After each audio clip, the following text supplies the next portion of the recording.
Daisy.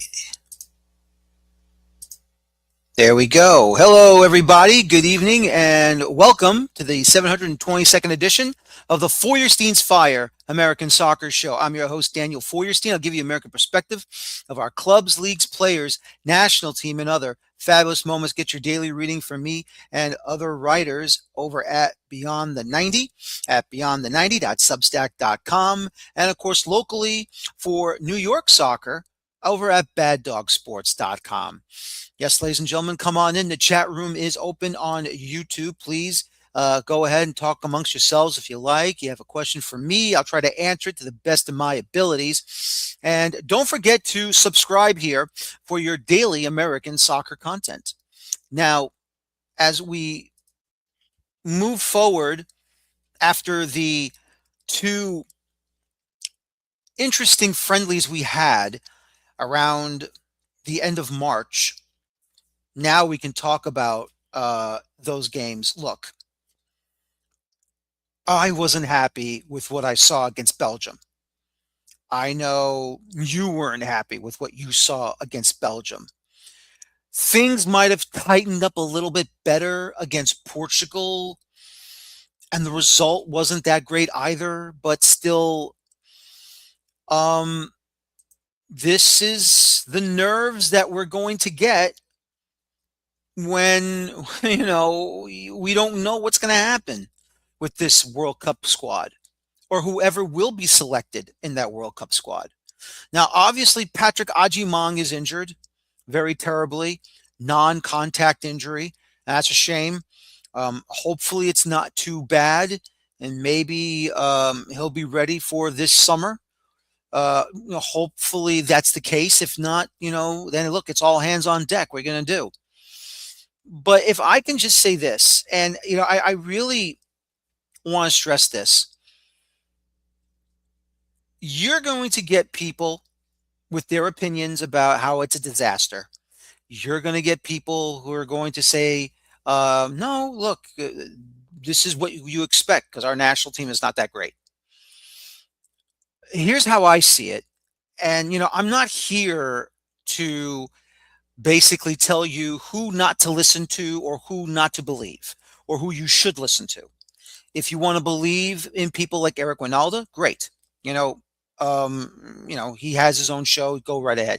The Cooligans, great. You want to listen to them, you want to take their advice, it's fine. Obviously with ESPN FC, Futbol Americas on ESPN Plus, Alexi Lawless's State of the Union podcast. You go ahead, you trust those guys, Jimmy Conrad's Call It What You Want podcast through Paramount Plus, CBS Sports Network, CBS Sports.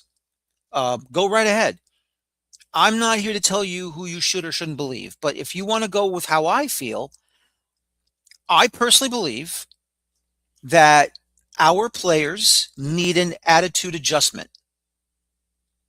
I believe our players need to fix themselves, and they need to fix themselves correctly and quickly, because this is it.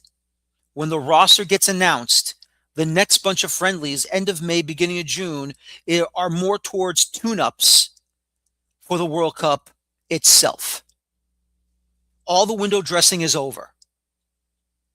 The matches will be here. The matches will be real. And it means nothing if you do not have the right mindset to go out there and show what you can really do. Yeah. Paraguay, Australia, Turkey. Those are teams that you cannot mess around against. Those are teams you cannot assume it's a cakewalk. You can't. Yeah, it's a favorable draw, but still, though, you have to go out there and you have to prove it, not just to yourselves, but to all of us who watch you, because we're waiting to see what is going to happen. Because if it's 3 and out and you're grouped, it's over with. It's done. It's 3 matches and over. Now, we don't know what will happen because obviously there's now the round of 32, which means if they get one of those special third round or third place spots to advance, then they're going to be lucky. But I'm here to tell this to all of you right now. This situation with our national team stinks to high heaven. It does. Trust me, I don't want to be here to tell you that they're a waste of time, because I don't want to say that. But the way they act sometimes on the pitch, it gives you that feeling. And all I want them to do is to get their heads out of their rear ends and show what they are made of. You cannot go half-assed and assume you've got it in the bag, because you don't. I don't care how great you are. I don't care which clubs you play for, either in MLS or in Europe. It does not matter. And once again, this is to all of you who would rather see all Americans in Europe than having Americans who play in MLS be on this national team, because guess what? It has to be even, Steven. There's got to be, whoever gets it on merit should go. That's either players from Europe or players in MLS. And what I want to see from U.S. soccer is the ending of the coddling of certain players who should be on this team but act like they don't belong on this team. Because you need to have an attitude adjustment. When you talk to players, or you see those players like Marcelo Balboa, like Tab Ramos, like Tim Howard, like Landon Donovan, they bled for the crest. They bled for the country. They bled for the shirt. And it feels like at times some of these players, regardless where they play, regardless where they play, it does not matter to me. As long as you bleed for the national team jersey and you bleed for the crest, that's all that matters. And until they fix themselves, it's going to look like a big freaking mess.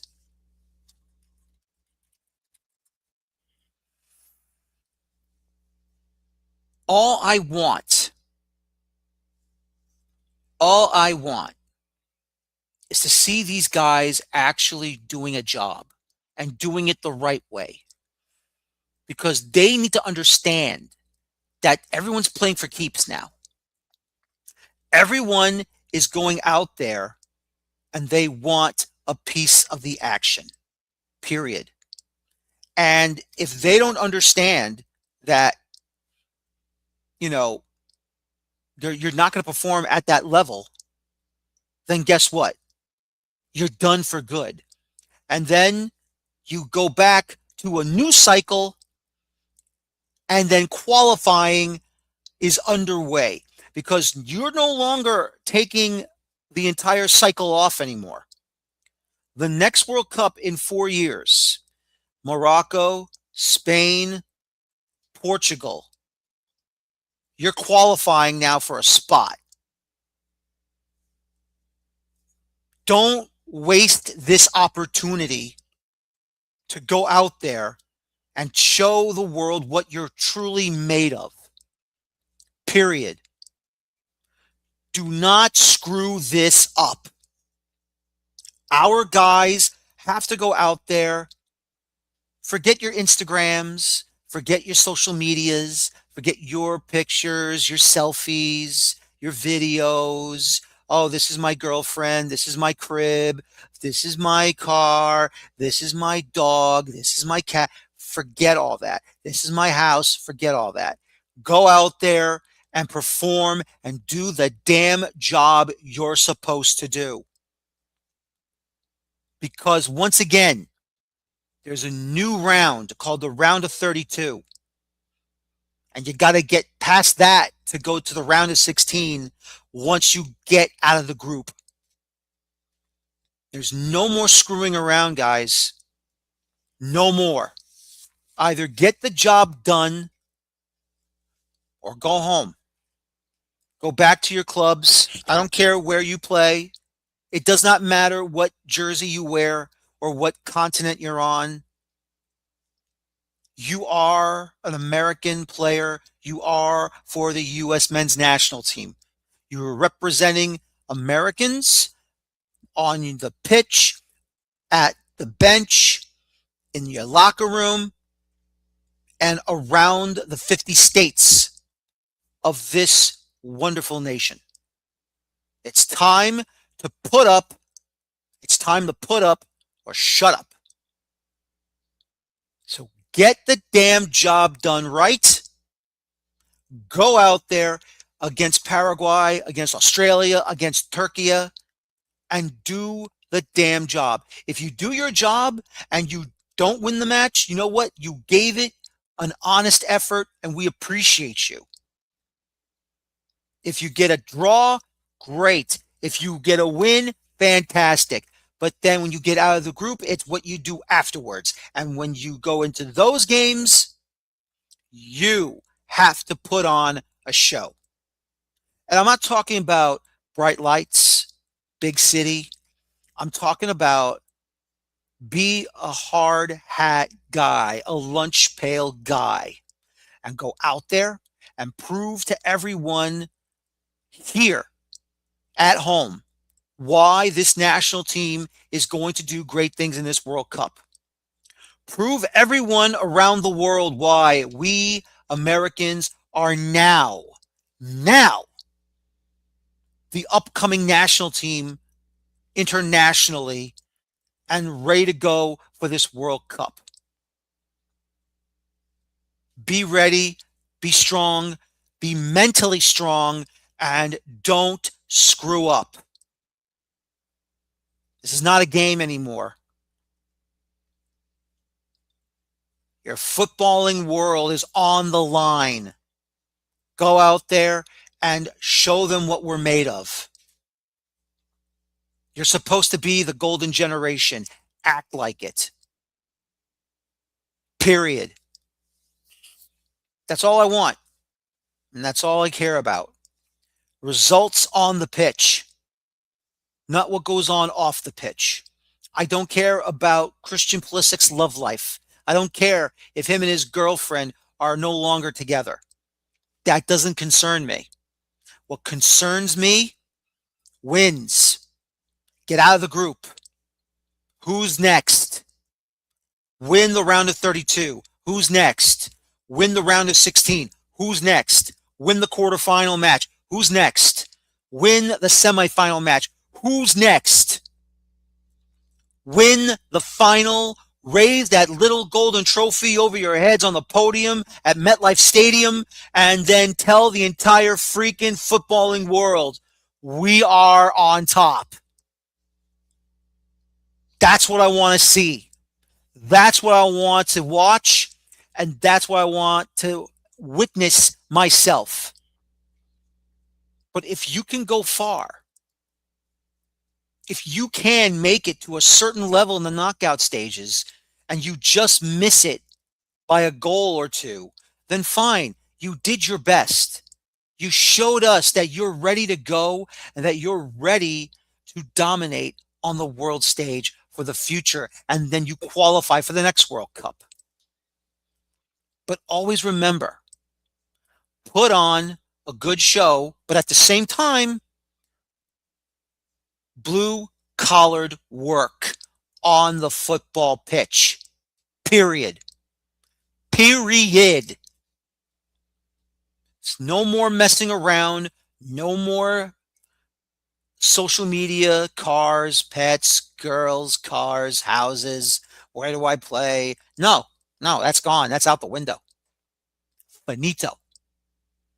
Go out and do the damn job.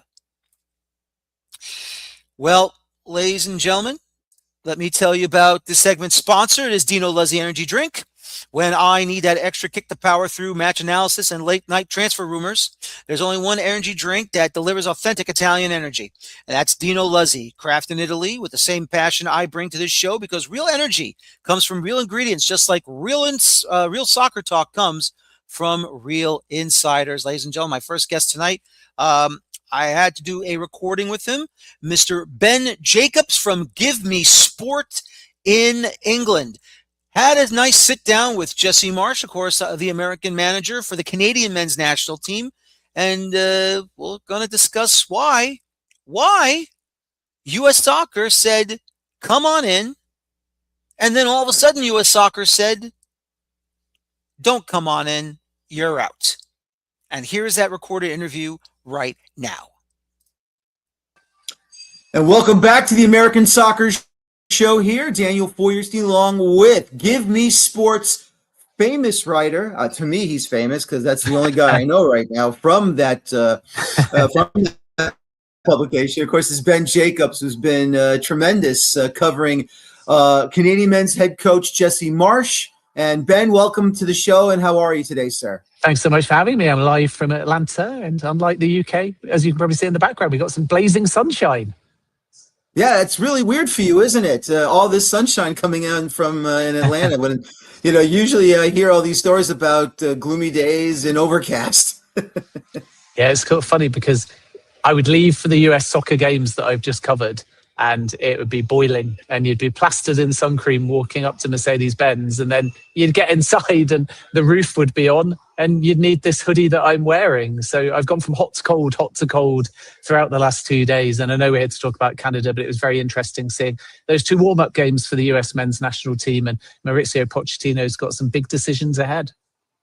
Yes, he does. And I think I may know who he will pick, but I really believe that it's going to be those, I think the nook and cranny players that you want to hope he picks correctly to mesh with the regulars who he'll pick. Obviously, McKennie, Pulisic. I think Matt Freese solidified himself as the number one goalkeeper, but that's just my opinion, of course, from his performance on Tuesday against Portugal.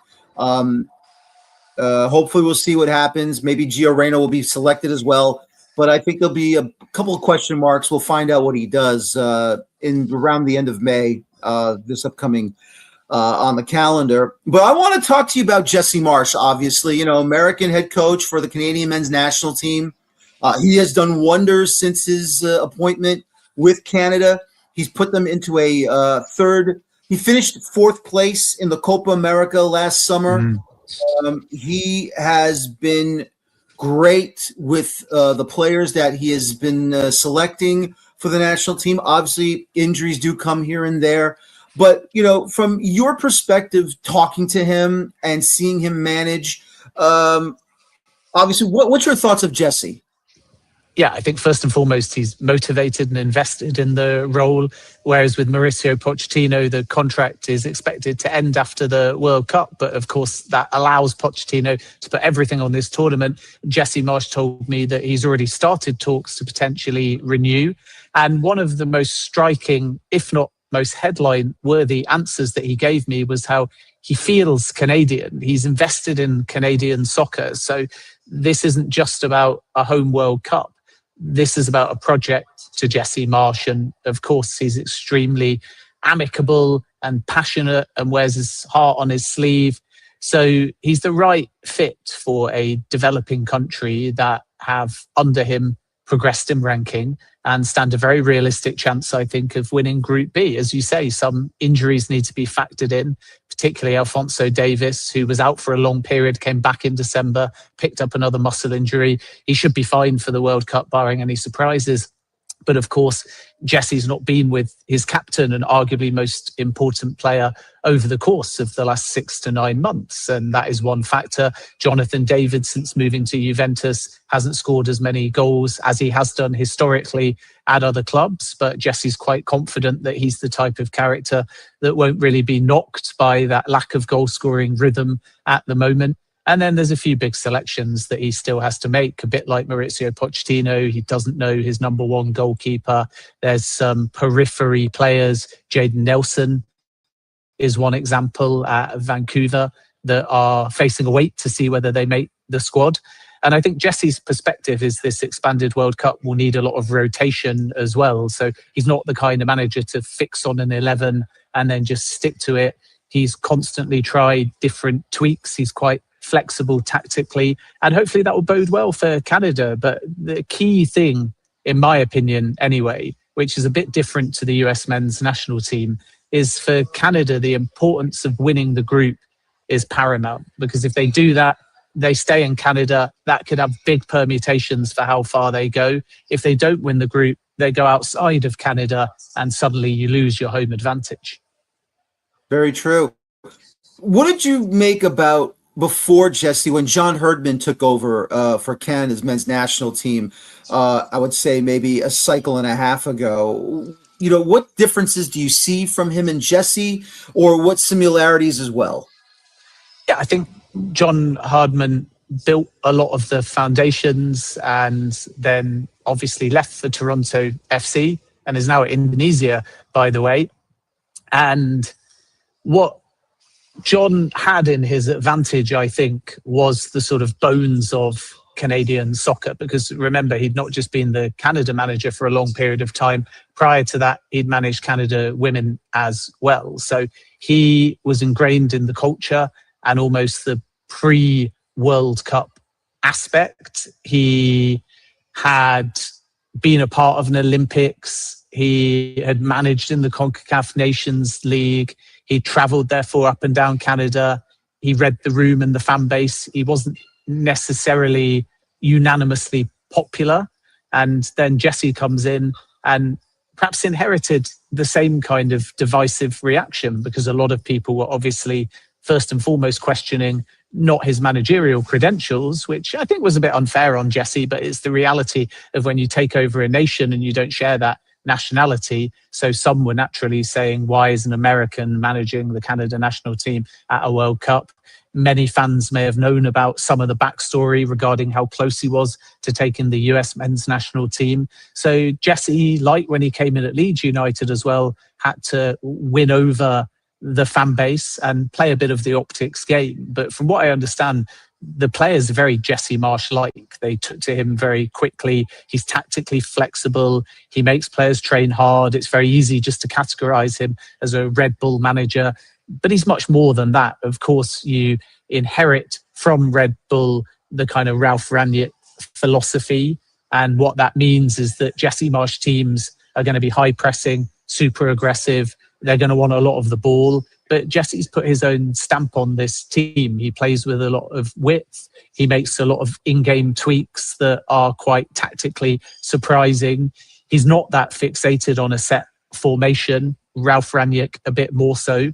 And what we see in Jesse is basically an amalgamation of his Red Bull upbringing. And let's not forget some of the top players that he's had a hand in their development, including Erling Haaland, but also Bob Bradley. And Jesse's life learning from Bob Bradley started at Princeton and has gone all the way through to his professional career. And the synergy between Rangnick and Bradley and Marsch is the man management and the desire, despite the detail and the philosophy, to try and alleviate pressure from his players and give them that spontaneity and that freedom to both do things that go against potentially some of the tactics at times and not be chastised for it, and to embrace making mistakes. And clearly Jesse's philosophy and approach is to have a wide rotational pool of players to allow them the freedom to make mistakes in the build-up to the World Cup, in the hope that they won't do it at this home tournament. And the last point that's probably worth noting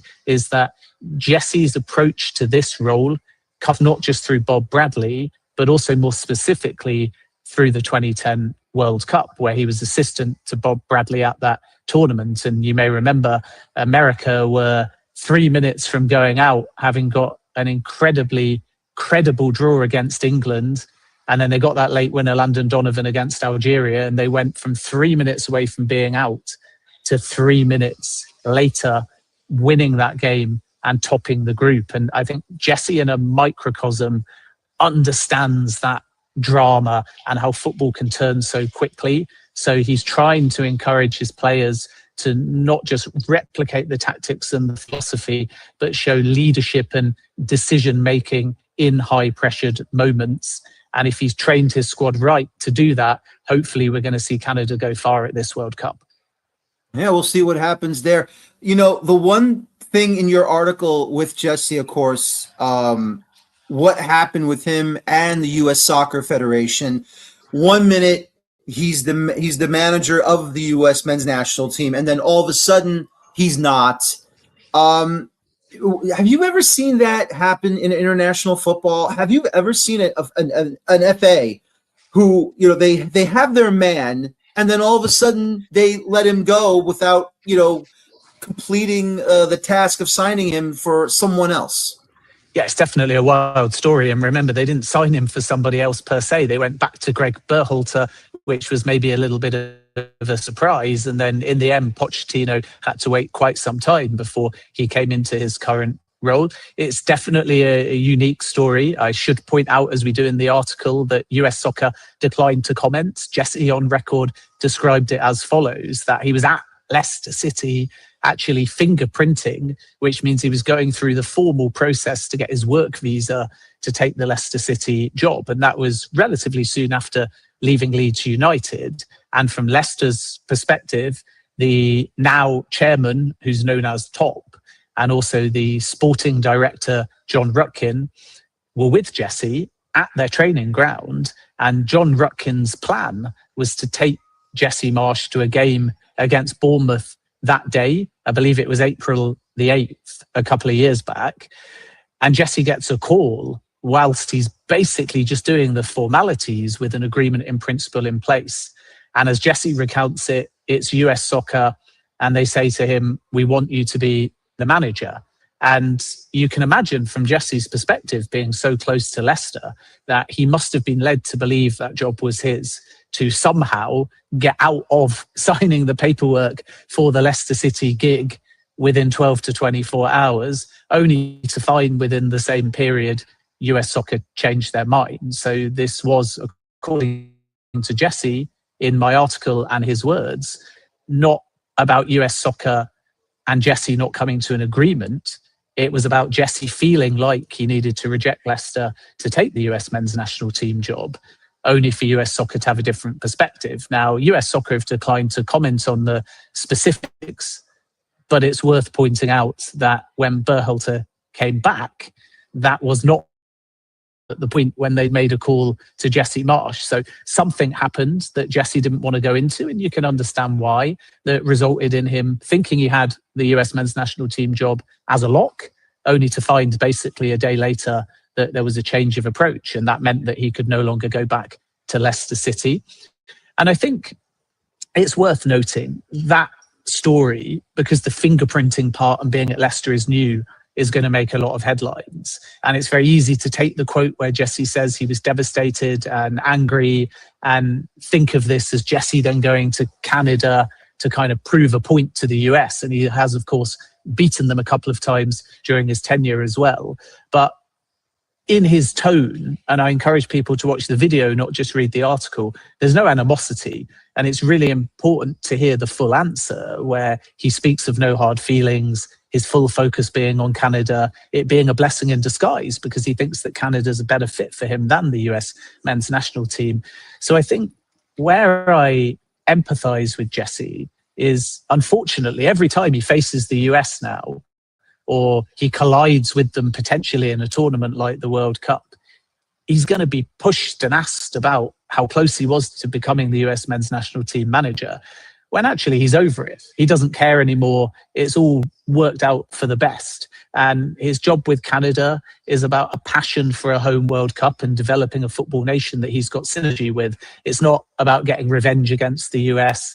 It's not about proving a point. International management maybe wasn't something that he thought of when he left Leeds, but he also points out that before Kevin Blue came into Canada Soccer, there were conversations even then giving him the opportunity to go to Canada.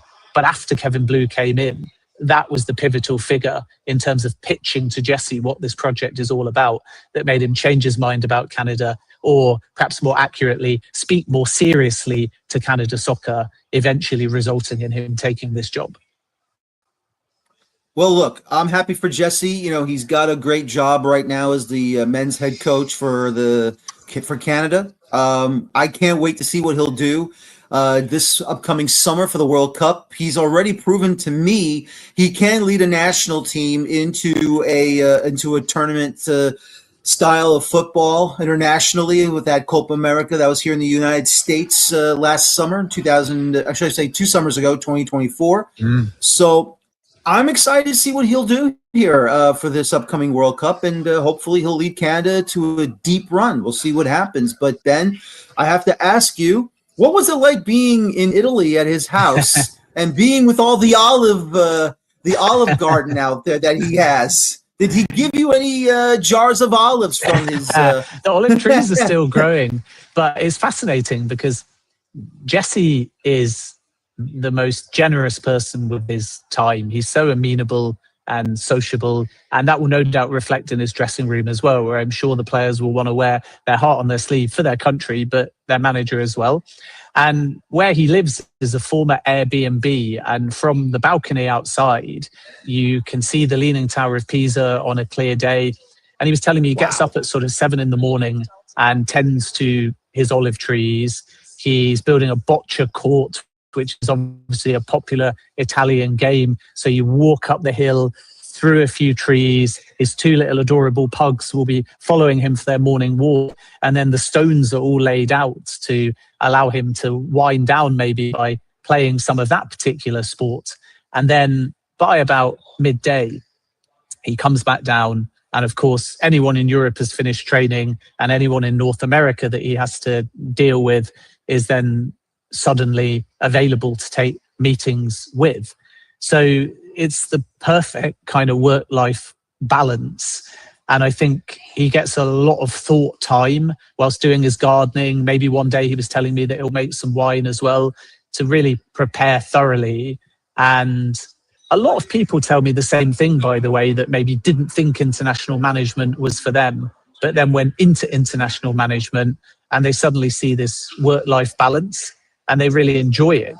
And they understand that football is all consuming as a domestic club coach. I think it's partly why Jurgen Klopp also hasn't gone straight back into management. It's why Gareth Southgate, the former England manager, has had options, but again, chosen not to immediately dive into a club job.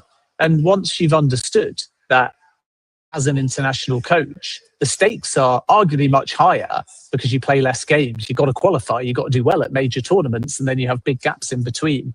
But it just seems to suit Jesse's style and personality. And he's blessed, really. He's got a wonderful family. I was fortunate to meet his wife as well, who's got Italian citizenship. Like I say, never going to turn down an interview where dogs make cameos as well. And it just seems right for him, which is why I'm sure that he's going to make a real success of this World Cup. And on the World Cup, you mentioned before about how they might do. I think it helps them massively that Italy have gone out.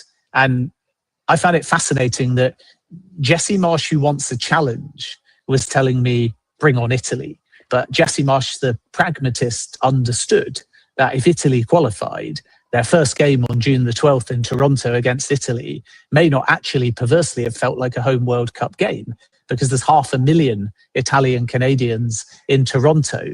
So suddenly you lose the Italian Canadians, and in likelihood that first game becomes difficult. So then if you're trying to win the group and you were to lose to Italy in that opening game, you've got work to do against Qatar and Switzerland. Now it's home to Bosnia.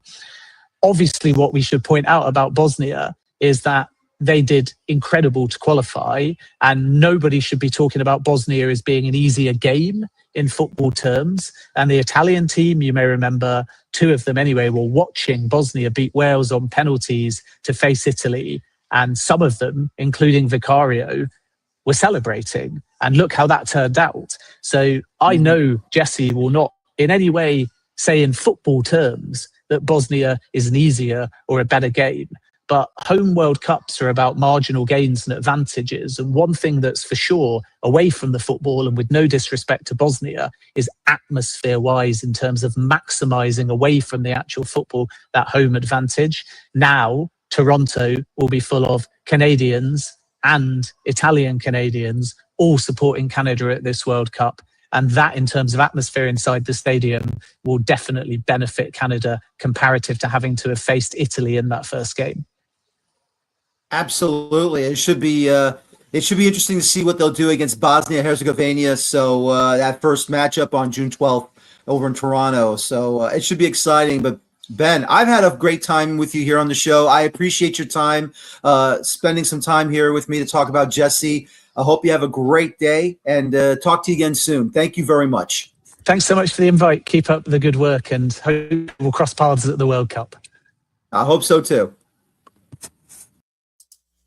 All right, that was Ben Jacobs from Give Me Sport after that interesting situation with Jesse Marsch. And of course, now with the Canadian men's national team as their head coach. Joining me now is a gentleman. Him and his partner, Uncle Ed, had I would say, a successful visit to the brand new stadium over in downtown Miami. Of course, that's Inter Miami's new stadium. To talk about it, the one and only from Futbol Miami TV, Pieter Brown. Pieter, welcome back. I see you're relaxed, you're comfortable, you're feeling really good. I am a little bit upset with you at this point in time because I watched your video and you're not wearing your bling, sir. No, not that was a $60,000 necklace I was wearing. Can you believe it? I know. And Who is that? Is that Miami's version of Jacob the Jeweler? What the hell, man? I mean, it's our friend that has a lanyard business, basically. And so, he's got one hell of a lanyard holder. And the video doesn't do it justice because this thing sparkled, and definitely, caught people's attention. People stopped. And I was his show pony for that thing. Oh, you were more than just a show pony. You were the model. That's for sure. I thought you were going to go up and down where the food service beverages were. And I was going like, come on, Pieter, stretch your stuff. Let's go. Come on. Show us what you got, man. Show us. We were really fortunate and to be hooked up and sat in the VIP area, got loge seats, which, up until recently, I never even heard the word loge. I didn't know what it meant. I don't think I can afford the word loge. But we were really, really lucky. We had access to the new club and then also the West Club. West Club is the top, the entire West Side, basically, and the new club is below that. So we were really, really fortunate to have a very unique experience, or at least unique for us. Absolutely. I mean, look, I can definitely tell you when I got to Red Bull Arena back in 2010, walking around the promenade, seeing seats, seeing, Jumbotron, seeing a goal net, no NFL lines, no grid lines, no 20, no 30, no 10, no end zone, nothing. Just pure football. And it was just something you felt you were like something special is in front of your eyes right there. And I can definitely tell you, for me, now called Sports Illustrated Stadium, it has a German feel. I would say new stadium is a South American, I would say maybe a Brazilian feel, maybe an Argentinian feel, you would say, with new stadium? I mean, with the fans, yeah, but I keep hearing people just referring it to a more European design. So I don't know. It's unique to MLS, that's for sure. And right now, as of today, I think whenever an MLS team builds a new stadium, I think the goal needs to be, or should be, to be the best stadium. So you have to one up the one before you. And I think Inter Miami has definitely done that. I know everybody's going to sit there and say, I've heard a lot of great things about the Cincinnati Stadium. And I know people will say great things about that one, and also the St. Louis Stadium. And I haven't been to those stadiums, so I can't talk about it firsthand. But just from watching it on TV, I think this stadium definitely has those beat, and it should, right? Because you should learn from the people before you and improve upon it. And I think they have. They learned a lot from their experience with their temporary stadium, which is still a pretty darn nice temporary stadium in Fort Lauderdale. But this is just a whole nother level. And look, going into new stadium, you kind of feel like, should I have my construction hat and my work boots? Because around the stadium, it is an ongoing construction site. And this stadium definitely came under some fire. People saying it should not open. It needs a few more months. We as fans deserve better. It's going to be rush. It's going to be cheaply done because it's a rush job. And so I was reading a lot of that stuff on social media. I was actually going into it looking for things to nitpick, looking to be let down potentially. And I couldn't find much. Sure, there's a few little things. You have to take the construction zone out of the equation because it's going to be that way for several years. They're building hotels and restaurants and all that. So it's going to be a mess for a while. But once you're inside, it is beautiful. There's a few things that, they'll have to work on, like some seat numbers fell off, right? And there's some little, things that I'm sure were rushed and maybe they didn't use the right glue. I don't know. But it was an impressive stadium. Really, really nice. Excited to have it in our backyard here.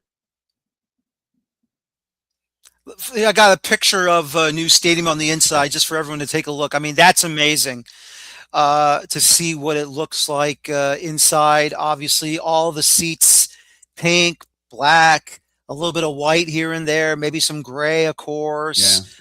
Color of the flamingo. Yep, don't forget the gray. I don't understand the gray though. Now, and you said flamingo. We are not the flamingos, Daniel. We're the herons. Now the herons. I apologize, but I can't help it. Flamingos are pink. Maybe they should have been flamingos, right? But they went herons. We're the herons. We're not flamingos. Yes.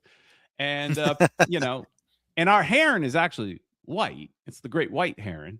But with the design of the stadium, the one thing that there's a couple things that I can nitpick about. I don't fully understand. I understand the speckled seats. That's common nowadays. It happened at Chase Stadium, Drive Pink, whatever you want to call it, Lockhart. It happened there, right? And it's happening I saw it's happening in the new Buffalo Bills stadium. So, I mean, that's kind of the new thing, right? Speckled seats. What I don't fully understand is the gray. The gray I don't get because gray is not part of our logo. I just wonder, in the rush to get the stadium done, did they just run out of pink seats? Because it is a little odd. Now, you don't really notice it when the stadium's full because it's full, right? But when you're looking at an empty stadium like this, I think it would look way better if it was all pink. Now, I understand where the supporters sit is going to be kind of gray because that's metal so that they could be loud and all that kind of stuff. But everything else, should be pink with a little bit of black, a little white. I'm okay with that part, but I want more pink. But it's done. So what can you do? Yeah. No, what can you do? 26,700 is the full capacity of new stadium. I always thought 25 would be the tops, but going a little over that, that's fine by me. I don't care. Look, you can do whatever you want with it. And, you fill it from the first row to the last. Fine by me. That's great to see. Yeah. The stadium capacity has been a huge talking point, especially with our commenters. And, look, our channel, because we have Messi, we have a lot of people that are watching our content that are from outside of the MLS circles, right? They don't maybe fully understand the MLS and also the sports market that is South Florida. I think 26.7 is perfect. It's great. A little bit more than 25, so nobody can complain. But constantly people are saying, "Oh, it should have been 50,000, should have been 40,000," all that stuff. And I constantly reply to people saying, "Well, do you want half the stadium to be empty?" Because yes, sure, when Messi goes to somebody else's hometown, goes to Dallas or DC, yeah, it fills 60, 70,000 seats. But week in, week out, in this tough sports market that we have, that's not going to happen. So I think this is a right sweet spot. And it also, smaller numbers, this is more the business side, shows scarcity, right? So they could charge more for the tickets. So you're gonna, I was looking at our seats, and we sit in this 200 level normally, not this week, but we normally will sit in the 200 level, and those seats were going for over $300 each. So they, they're definitely gonna, be expensive to go to a new stadium, and part of that is potentially the lower capacity. But, in that first year, it's going to be sold out probably every game. But we'll see, long term. I think it's a sweet spot. And also you got to take into consideration and being right next to the airport, you couldn't go any higher. If they did build more seats, they would have had to make the bowl go out more. And now you're further away from the action. Nobody wants that. And they already had issues where they had to lower it a little bit. They've got height issues. You can't launch fireworks above the stadium. There's all kinds of height problems being right next to the airport. So. Yeah, exactly. Where I'm from, obviously New York City. There's trains all over the place, subway, commuter, Amtrak, and seeing the video by Tri-Rail, having the airport Tri-Rail station just across that little water viaduct between the stadium and the train station, and apparently everyone loved it. Everyone went. I understand there's the Miami Metro Mover station that's also part of the airport set up there for the rental cars and for the parking garage and for the airport monorail system, of course. Everyone made it, and everyone was able to take transit. How did you drive with Ed, or you took the Tri-Rail? No, and actually we will have perfect segue to promote our video coming out tomorrow morning at 10 a.m., where I'm going to take you through the entire process going from Pompano Beach, which is an hour north of the stadium. I'm hopping on the Tri-Rail, and I show you how easy it is to commute from the Tri-Rail. We also show in the video us walking to the stadium, the 15-minute walk at a leisurely pace. Sure, you could walk a little faster. It got held up by a traffic light. It was a 15-minute walk, about 0.6 miles, right? So not even a full mile, about a half a mile, a little over half a mile, easy walk. But we'll show you that entire process, including coming back. So we got there early because we wanted to take in the full festivities. I got on the train for a 7:30 game. My wife was a little questioning this at first. For a 7:30 game, I got on the 2 p.m. train. She's like, we're getting there. So that means we're going to get to the stadium at 3:16. She thought that was crazy. I wasn't the only one. Tons of Inter Miami fans getting there early, and it was fun. It was easy. It was stress-free, and it cost $5. $5 round trip. Not $5 each way. $5 round trip versus parking in the stadium, spending $50 to park, having to battle with traffic, which, Ed went and drove. He got there early as well. Traffic wasn't a problem getting there. Getting out was a little more difficult, but still wasn't the end of the world for him. It took about, I think, around 30, 45 minutes to get out, which for a stadium, that's, kind of normal.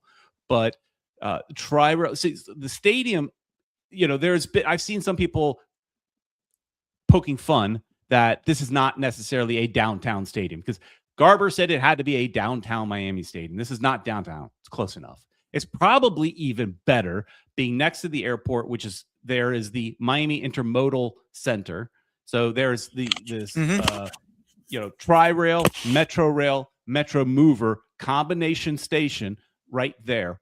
So it's really, really easy to get to. The big concern that some of us had was Tri-Rail, generally speaking, does not run late enough. Their last train is like 9 p.m. Game's not over yet. Well, they did have a special train waiting for us, and they said that they would wait 45 minutes after the game. So if the game went late, it's whatever the game ends, 45 minutes you have to get to the train station. I pretty much went right away, stopped, talked to our old friend Franco Panizo for a minute, and then leisurely, kind of made my way, not so leisurely, but made my way to the train station. Took me about 30 minutes with having a few conversations along the way to get to the train station. They actually waited an hour. So I easily was on the train, just chilling out, and got back to Pompano, where I had parked my car for free at the Tri-Rail station. So it is a huge success. South Florida is not necessarily a, rail community. We're not a mass transit community. We sure were on Saturday. And if you saw any videos of people taking the Metro Rail, for those of people that were in Miami and not wanting to park. They took the metro route, standing room only. It looked like you're in New York City. It's crazy. It was impressive. It really is. And I really think Tri-Rail should really add more than just one train. I really think they should have at least 2 trains. I mean, I think there's 4 tracks that arrive and depart trains over there. I think they should at least have maybe 2 or 3 trains to depart to head back home after these Inter Miami games, whether it be a weekday or a weeknight or a weeknight match or a weekend match. I think that would serve them 10 million times better if that is possible. We did get confirmation from Tri-Rail that they did have trains on standby. So if this one filled up to capacity, and everybody for the most part had a seat, there was 2 guys and their kid that were sitting in the aisleway. And they may have been able to find another seat on another train, another car, if you will, in the train. I don't know how many cars are in the 4, 5. I don't know. I just got in the first one there was, because I was worried of it leaving without me, and also getting a seat. No problem, got a seat. So they said they do have trains on standby if needed. So that's good news. That's great news. That's fantastic. I'm glad to hear that. And of course, I understand a very special guest was in the stadium. The governor of the state of Florida, Ron DeSantis, was there. I thought you were going to say Ronaldo. I mean, well, no, he's always there. He's always going to be there. Come on now. As I call him, Ronaldo's old news. Fat Naldo. Yeah, Fat Naldo, exactly. Yeah, the killer of the Fort Lauderdale Strikers. Who said that? No. Yeah, right. Yeah, governor was there, and the governor might be wanting to look in, see how it's going, because the state of Florida did grant Inter Miami or / Miami about $8 million to improve the roadways, which has not happened yet. Obviously, they had to just get the stadium open, so improving roadways that'll take time. Who knows when that'll get done? Not my problem, since I'm going to take the Tri-Rail. But he might be checking in on seeing, make sure the money he kind of sent our way is going to be used correctly. But he seemed to be having a good time. That's good. I'm glad to see that. And of course, the Moss brothers is there. David Beckham is there. Gave a hell of a speech. Great stuff. Oh, I bet he did. They all did. They gave a hell of a speech. The Moss, Jorge Moss himself, he is a hell of a he could get people fired up. And he was speaking in Spanish. I don't even know what he was said, and I was ready to run through a brick wall. Right, so I don't even know what he was saying, and I was ready to go. So the stadium looked beautiful. One of the things about the stadium that I thought was interesting is the lights. They felt almost closer. It was just so well lit, so bright compared to Chase Stadium. It's just it was so loud in there. The acoustics in there. It's whereas at say Chase, obviously the sound kind of flew away. There were roofs over 2 of the stands, the east and the west, but this was built with acoustics in mind, and it was just so loud in there. It was definitely a goosebump moment. So all these dignitaries that were there, they did get a hell of an experience. No, they really, really did. And what also made me feel very good about the new stadium, I should say, seeing all of the pictures. Yes, you got your complimentary cup. I see that right there. But seeing all the pictures of Inter Miami players, plastered all over the place. Look at that. Look at that scarf. Look at this. Show it all off, Peter. Show us what you got. Look at that. A very overpriced scarf, but I got it. Look, you gotta do it, man. You gotta. It only happens once. It's got the date on it. Exactly. Sorry, What were you saying before I was doing show and tell?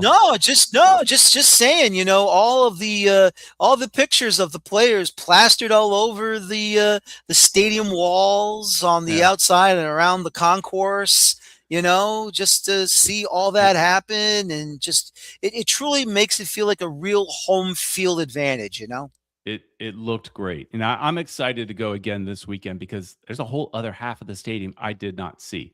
So when you're going in as VIP, you're kind of ushered into a very specific entrance.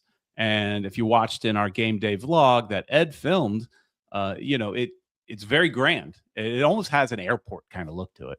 But from there, you're going in an elevator up, or did we take an escalator? I don't remember. But they do have an elevator. I saw the escalator. Escalator. They do have an elevator as well, though. So we took the escalator, and we only saw, where the well-to-do like to hang out, which made sense with my $60,000 necklace.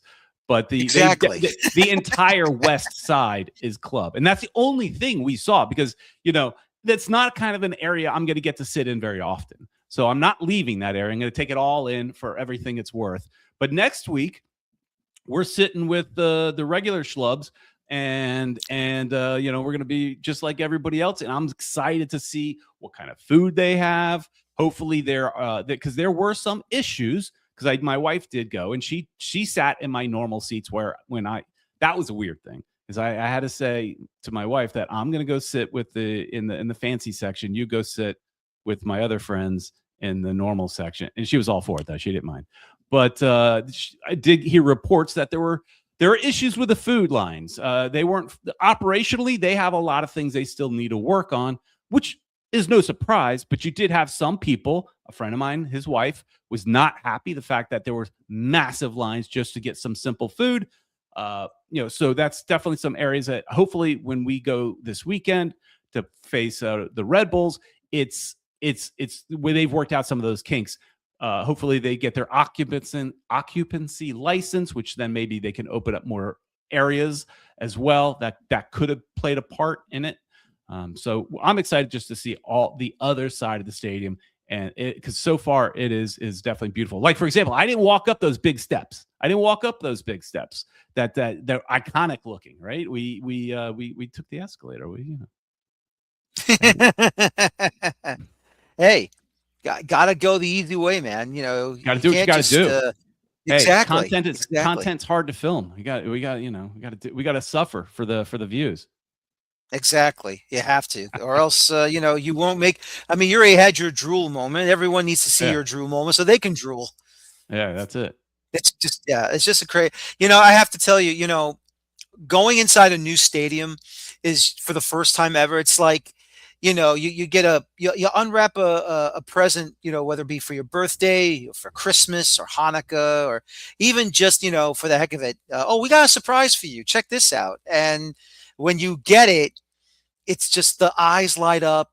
A feeling comes through your whole body. You can't believe that this is not just for the team themselves, but it's for everyone in the town who supports them, that sits there and you're enjoying action in front of you. It's no longer, look, Chase Stadium is okay, but we all know that this is 10 million times better than Chase Stadium. That's for sure. I do have one bone to pick. One bone. Here it comes. To me, this is a big bone to pick. Chase Stadium was better in this one area. I can't believe they overlooked this or they budget cut. There are no cup holders in the normal stands. Now, listen, and in the loge, in the fancy seats, I had 2 cup holders, right? So that was different. But for everybody else, for everybody sitting on those plastic seats, which is fine, that's stadium seats are plastic, that's no big deal. They should have a cup holder. Chase Stadium had cup holders. You go to, and that may sound stupid. It may sound like you're just nitpicking, but for a club that says that the fan experience is their number one thing, like they want to make sure the fan experience is the best. Having to pick up your beer every single time somebody walks by is just a pain. And I know this is like first world problems, but this is a first world stadium. Come on. It's supposed to be state of the art. You can't give me a stupid cup holder? That is ridiculous. I saw Jorge Mas this weekend. I got to shake his hand, but he was being mobbed. If I had a moment, I would have asked him about the cup holders, but me and Ed were trying to have a word with him, but he was getting pulled in so many different directions. It didn't happen, but we shook his hand. I want to know where my cup holder is. Will they bring some cup holders in forward? Was this just, hey, we're rushing the stadium? Or again, is it a budget cut? I don't know. This is a huge oversight because if you think that fan experience is important, it may sound silly, but that matters.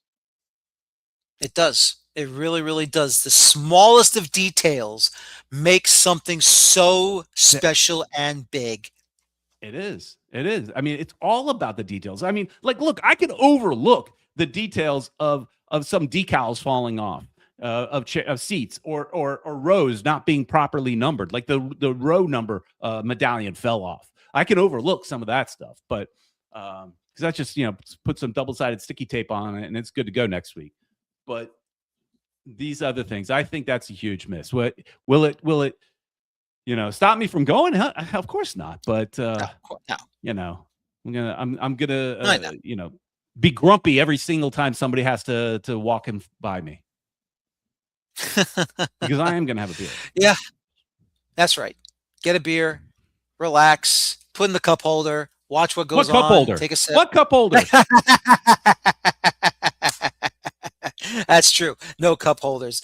How about the match? 2-2 final for the first match ever at New Stadium. Sadly, it was an Austin FC player that got the first ever goal in the stadium. Never hear the end of that. Never hear the end of that. No. Look, I only say it for the truth. I don't say it just to needle you. Even when it happened, I said, that's very unfortunate. That's it's going to go down in history as the first goal scored. Now, of course, I've seen some headlines of people trying to spin it. The first goal scored, Messi's first goal, in that new stadium. Some headlines worded it in a way that makes it sound like his goal was the first goal. And yes, I know. It was not. It was Inter Miami's first goal inside the new stadium. Yes. Was a Messi goal. But unfortunately, Austin definitely has that over us. And I guess they will forever because, it was a little bit of a letdown in the fact that it was a draw. You want to come out of this thing, have just the perfect night and winning. But it didn't tarnish, I don't think, anybody's experience because, opening a stadium like this is once in a lifetime. It was an amazing night. And but this team is starting the season slow. It was not a surprise. And even last year when we won MLS Cup, so many of the games we went down a goal first. That just kind of was our thing. And most of the time, enough times at least, we came back to win. But that was not to be this time. So it was, it is what it is. Let's hope for a better experience this weekend. We'll see what happens, obviously. And, of course, Red Bull's coming in after a big win over Cincinnati. But still, though, Messi is Messi, and we all know he's going to lead that team to a victory no matter what. I have to tell you that I don't know if you saw it online or not, but that locker room that Inter Miami has is absolutely unbelievable. Yeah. That is like... You dream of a locker room like that it doesn't matter what sport it is. You dream for a locker room like that. And it looks like from those videos, it looks like it's got a very high ceiling, which just seems odd, right? Because locker rooms generally aren't like that because that could be considered wasted space that could be used for some other function in the stadium. And so, it just gives this grandiose feel to it for the players, the light colors, a very different contrast from at Chase Stadium. I did get an opportunity to go in the Chase locker room once, and it was very dark, which made sense. The team's colors are black and pink. Black made sense. Whereas this one's very light and bright, which does go well with the stadium. And also, it kind of plays well against the Marlins Stadium, which you can see from our stadium. It's just down the road, basically. So it plays well together with the architecture around there, the entire stadium aesthetic. So, it's beautiful, beautiful locker room. Happy for the players. They seemed happy in that video. They seemed impressed. Oh, I think so. They've seen every locker room, right? So they were impressed. No, yeah, absolutely. I mean, I was impressed too. I mean, you see Messi walk in I don't know what Barcelona's locker room was or whatever it looked like, but I'll probably tell you, their locker room is 10 million times better than what he probably saw at Barca.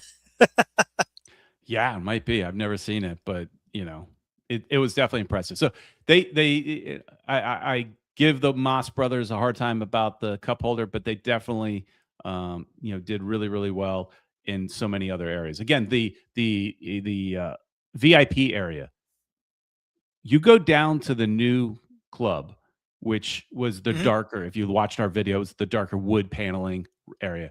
Very swanky, very nice.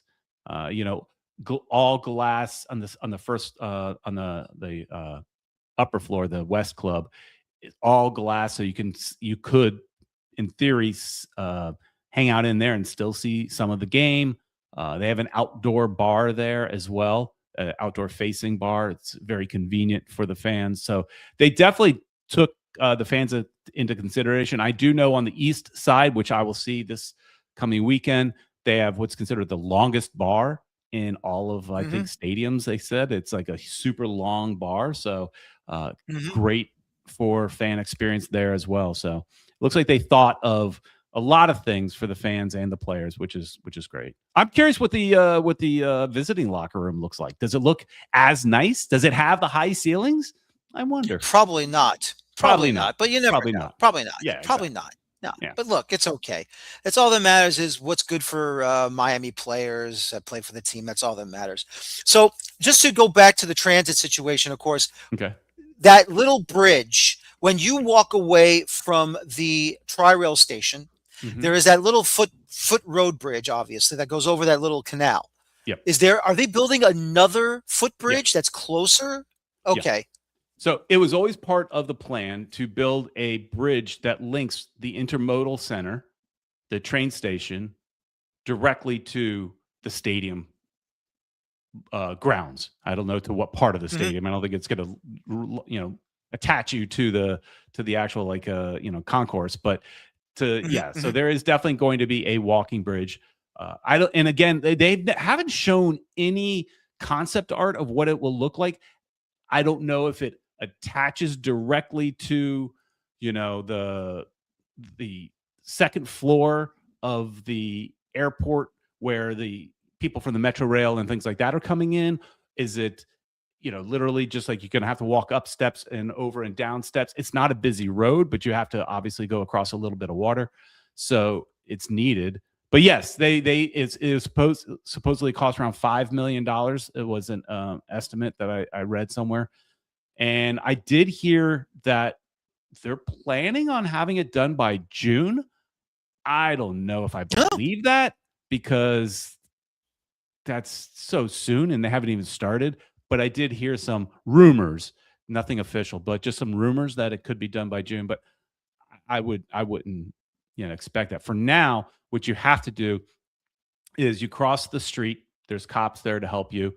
You walk down the side of the Sheridan Hotel. So you have to walk around the hotel basically, and then there's like mhm. some, like water. I keep calling it a water treatment, but it's not that. It's like a um, levee system or something like that. And there is a Right. little bridge. Right. Now, all Mhm. this area leading up to that was gravel the entire several years that we were doing construction videos. That was all gravel. So it's been recently paved, which is nice. So you've Mhm. got a nice paved footpath all the way over there. So Mhm. and then once you get across that bridge, they're still detouring you quite a bit because of construction.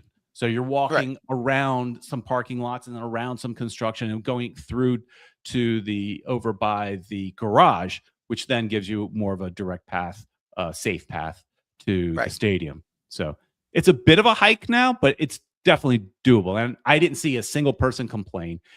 There were some comments in one of our videos about having an ADA vehicle. From what the website says, there is an ADA vehicle there. So you just have to, I guess, ask. And there were workers there that you could ask. I didn't ask about that, but reports are there is a vehicle for those people that need it. Okay. That's great. Yeah. That's really, really great. Great. I'm glad to hear that. Well, That's how anyway, I'm getting to Peter. the stadium. That's how I'm getting there Oh, from now on. yep. That's, Yeah. you know, No, listen, Tri-Rail. Just do it. Just get on your you know, Tri-Rail, head on back, head on down. the one thing that it could be considered a little bit of a negative is, I'm getting back pretty late to the home, right? Because the train waiting that extra 30 minutes, so it waited an hour. I'm on the train going, all right, you can go now, right? Because I'm on the train, right? But Yes. there are somebody obviously that the waiting was very beneficial for. So it's good that they did wait. So it did take maybe a little bit longer, or maybe I would have been in traffic, but at least I wasn't frustrated at the end of the day. It was smooth, it was easy, and so that's the way to go. $5 round trip, come on. Yeah. Come on, $5. I mean, the other $250 one way, $250 the other. Look, the other option that is also a partner with Inter Miami is Brightline. So the high speed commuter rail system. So Brightline's station is 6 miles away, so it's a little further away. Mm-hmm. So and that was a similar situation at Chase Stadium. With Chase Stadium, they set up between the team and Brightline a bus that would take you from the Brightline station to the stadium. That is not happening here at New Stadium. Right. They're going to take you to the Brightline station, and it's up to you. Get an Uber, right. What have you. Yep. Brightline was $27 one way, and then coming home, it was going to be over $40 to come home. They upcharged you for that late train. Plus, you're also going to have your Uber. So it's going to be a much more expensive. In that case, I would just go and park. But it's some people. It's a nicer experience. It is a very clean. It is the VIP experience compared to the kind of everyman experience at Tri-Rail. But the cost, you can't compare. No, you can't compare. And look, I've already taken Brightline several times. I've taken Tri-Rail several times. Obviously, look, I'm a train guy, so it doesn't matter to me which train I take. As long as it gets me to my destination that I need to go to, I'll take it. It's fine by me. I don't care. Yeah, I hadn't ridden a train, commuter train, really ever until I was 6 months ago. I did some videos on how to get to the stadium, how I was assuming you would get to the stadium because there were no details at that point. So it's kind of like I took Brightline and then I figured it out on my own. I did not Uber. I found my way to a Metro Rail station and then took the Metro Rail that way. So there are other options. But before that, I had never really ridden a train. And the funny thing is, when I arrived back at the Pompano station, I was filming my outro. A couple guys came up to me and asked if I had a channel. I said, yeah. They asked, is it a train channel or an Inter Miami channel? I said, no, it's an Inter Miami channel. It's only a train video because it's Inter Miami's way to get to the stadium. But that was, I thought, a funny question. Are you a train channel? Or because apparently that's a big thing. You're people like you, Daniel, that just love trains. It is. No, listen, look, if you go on YouTube, you type it up, you see people train fanning, it's called. They're fans of trains. Doesn't matter where you are. It could be New York, could be Boston, Philadelphia, now South Florida, Sunrail, of course, is in Orlando. Any of the metropolitan cities that have their own trains. I mean, where I was in New York, New Jersey, whether it be the Metro North that goes to up in Westchester County, Putnam County, it even goes into Connecticut too. New Jersey Transit has trains all over the state. The Long Island Railroad, they will take their cameras, they'll wait for the train, and then it comes and goes. Or if they're at the station and it stops, they'll watch it arrive at the station and then watch the people go off, watch the new people go on, and they'll depart. So, yeah. I mean, there's a guy on Facebook. His name is JF Transit, and he does New York City and he does Philadelphia, New Jersey. And, he shows me the stations where I used to live. And it's just great seeing my old neighborhood because it's not just the train that comes in. Oh, there's John's place. Oh, there's Kathy's place. Oh, there's Ben's place. It's great. I guess I have a future for a second channel now. I can make a Miami train station. Yes, you do. Video. Exactly. You can go up and down the Tri-Rails. You can also add, well, if you want to go to an Inter Miami game with Tri-Rail, this will take you this long. It's crazy. It's look, we all have hobbies. We all want to make sure, it gets done the right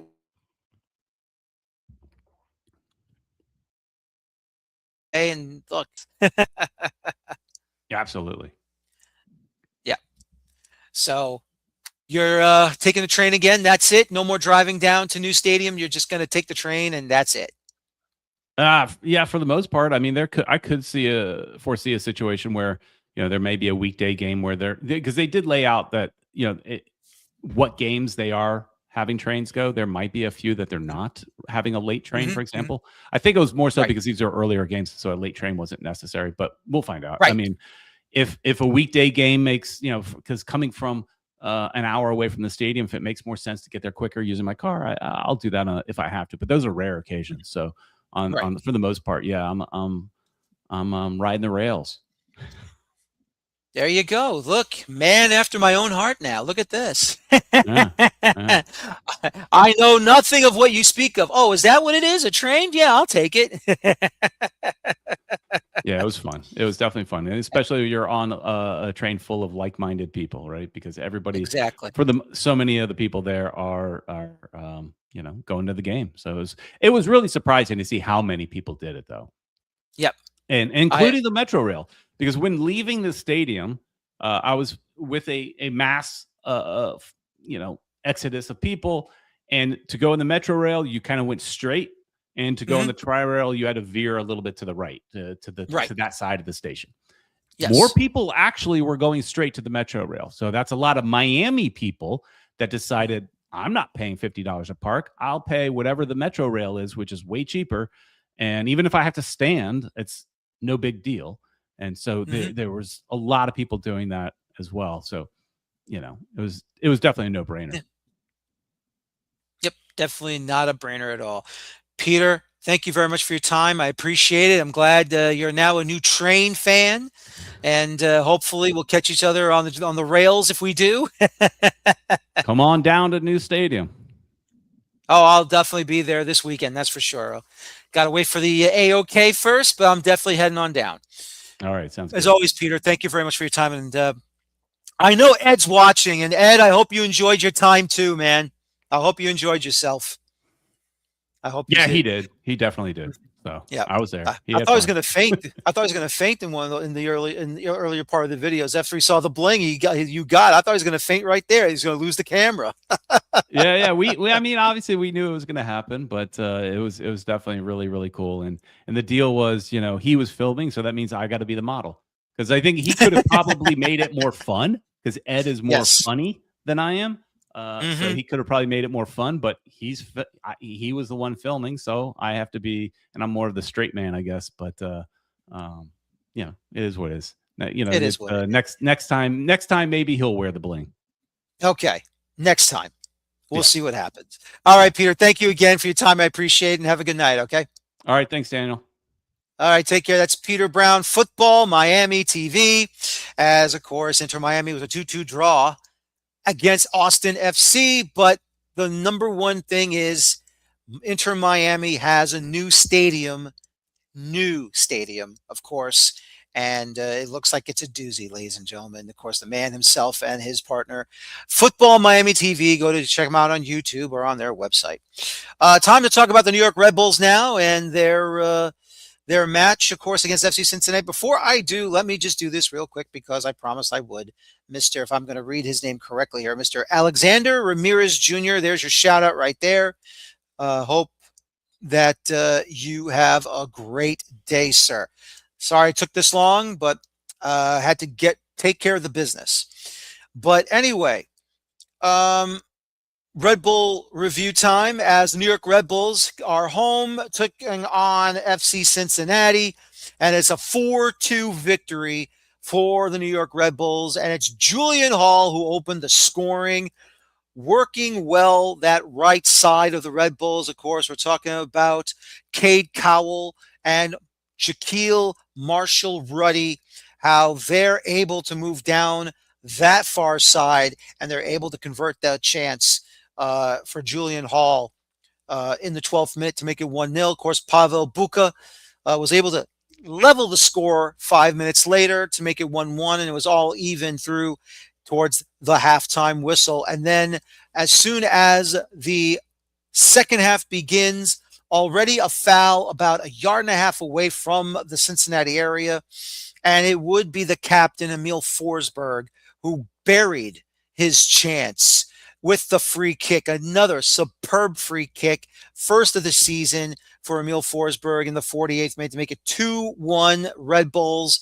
And then once again, it's Cade Cowell with Marshall Ruddy on the right side. Cowell challenging two defenders, finally makes a turn and a run towards the end line. Hard cross. Kevin Smith tried to stop it for Cincinnati, couldn't, puts the ball in the back of his own net. Own goal for Cincinnati, 3-1 for the Red Bulls. And then Kevin Smith makes amends to make it 3-2 in the 72nd minute. But in second half stoppage time, it would be Mohamed Sofo to get the last goal of the match and make it 4-2. Alvis Powell went after Omar Valencia on a break, trying to make it 5. And unfortunately for Powell, that was a dog-so moment, denying of a goal-scoring opportunity, and he gets the straight red card, taking out Omar Valencia. And the New York Red Bulls get their third win of the season. They're 3-1-2 for 10 points. Currently in seventh place due to the goal differential situation. Nashville leads the Eastern Conference with 13 points. But once again, it was an extraordinary match and a solid one. Look, I'll be fair here. The Red Bulls still need some more seasoning, obviously. They did get the victory, and that's a great thing. But you need to see a little bit better play in transition, passing, because some of the passes did not make it, and they led to offensive moments for FC Cincinnati, even though they couldn't finish themselves. And so it looks like Cincinnati is going to have some issues finishing this season, even though they are still a dangerous team. So give Cincinnati credit for playing it hard as always. But once again, they are still a dangerous side moving forward. And we just have to be, more aware of that. And of course, this upcoming weekend, the Red Bulls will be down in Miami to take on Inter Miami at the new stadium. So great segue there. And that should be exciting, a lot of fun. And we'll see what Michael Bradley will have up his sleeve for the New York Red Bulls so far. At the moment, solid victory. It should have been better. Could have been a lot better. At the same time, Cincinnati should have, at the same time, Cincinnati should have punished the Red Bulls when they had those opportunities. They did not. And that's why the Red Bulls got the win. They were not punished for poor passes and getting your pocket picked. So what are you going to do? But anyway, all you have to say is the New York Red Bulls were able to get the victory. And right now they are 3-1-2. 3 wins, a draw, and 2 losses. But they're going to have their hands full with Inter Miami down in South Florida. I want to thank my guests tonight, Ben Jacobs from Give Me Sport, and of course, Pieter Brown from Futbol Miami TV. My name is Daniel Feuerstein. Once again, thank you very much for watching me tonight. Hope all of you enjoyed tonight's show. And as always, please, please, please, please, please enjoy your football. Thank you. Take care. So long. And have a good night. And bye-bye for now. Have a good night, everybody.